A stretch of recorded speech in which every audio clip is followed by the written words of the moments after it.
How to install eFootball 2024 on Android. Hey everyone, welcome back to our channel. In today's video I'll guide you on how you can download and install eFootball 2024 on your Android phone, so make sure to watch the video till the end. Now eFootball 2024 just got recently launched, and if you would like to install that game, it's actually very simple.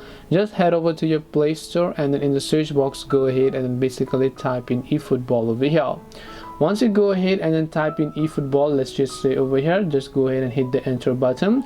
Automatically the first game that's going to be on your list is known as eFootball TM 2024.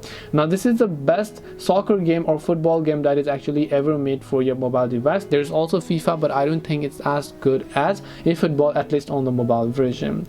Now what you want to do is just make sure you have enough space. This is quite a heavy game, so you want to make sure you have enough gigabytes left, and then just tap the install button over here.